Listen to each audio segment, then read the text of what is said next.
வணக்கம் அன்பர்களே. தன்னை வழிபடுவோர்க்கு வீரத்தையும் வெற்றியையும் தரும் வீரபத்ர சுவாமி தோன்றிய வரலாறு பற்றி இன்றைய பதிவில் பார்க்கலாம்.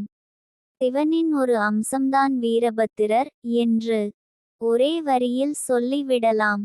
ஆனால் அந்த அவதார சிறப்பை நாம் ஒவ்வொருவரும் தெரிந்து கொள்ள வேண்டியது அவசியம். பிரம்மனின் மகன் தட்சன். இவனது மகள் தாட்சாயினி. இவளை உலகை ஆளும் சிவபெருமான் திருமணம் செய்து கொண்டார். இதனால் ஈசனுக்கு தட்சன் மாமனார். இது தட்சனை கர்வம் கொள்ள வைத்தது. நாளடைவில் சிவனை விட தானே உயர்ந்தவன் என்று தட்சன் அகந்தை கொண்டான். ஒரு தடவை அவன் மிக பிரம்மாண்டமான யாகம் நடத்தினான்.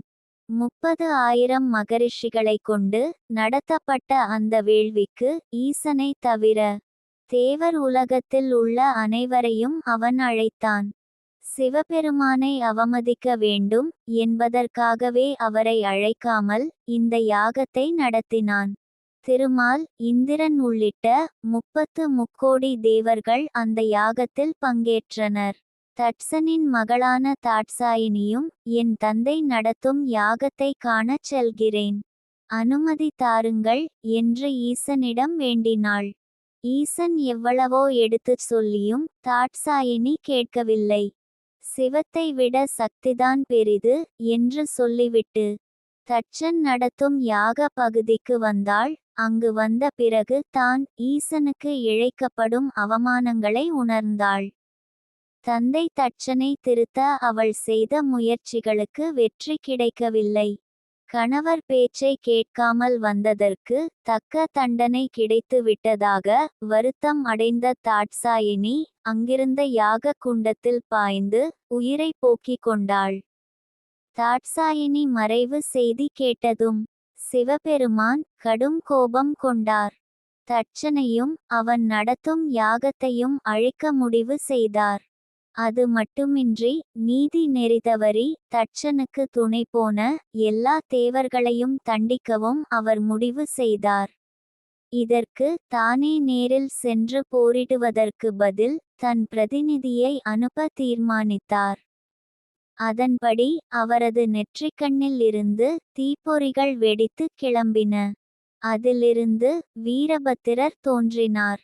சிவபெருமான் போலவே 3 கண்கள், அக்னி சடை, 8 கைகள். அந்த கைகளில் கட்கம், கேடயம், வில், அம்பு, மணி, கபாலம், திரிசூலம் ஆகியவற்றை ஏந்தி நாகமாலை அணிந்து வீரபத்திரர் வெளிப்பட்டிருந்தார்.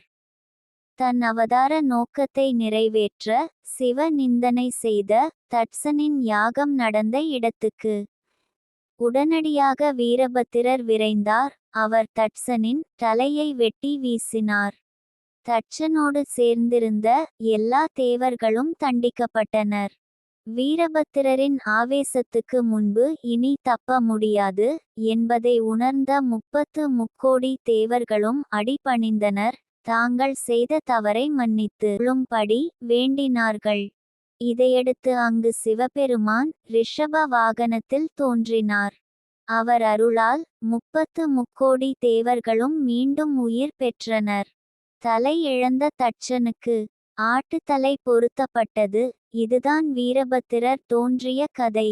சிவனின் ஆணைக்கிணங்க தன்னை நாடி வரும் பக்தர்களுக்கு நன்மை செய்வதற்காகவே பூலோகத்தில் வீற்றிருக்கிறார். இவரை நாம் பெரிய ஆலயங்களிலும் காணலாம். கிராமத்தில் இருக்கக்கூடிய காவல் தெய்வ ஆலயங்களிலும் காணலாம். ஒரு சிவராத்திரி தினத்தன்றுதான் தட்சன் யாகத்தை வீரபத்திரர் அழித்தார். எனவே சிவராத்திரியன்று வீரபத்திரரை வணங்கினால் நல்லது என்று கருதப்படுகிறது. வீரபத்திரரை ஞாயிற்றுக்கிழமையிலும் செவ்வாய்க்கிழமையிலும் வழிபடலாம்.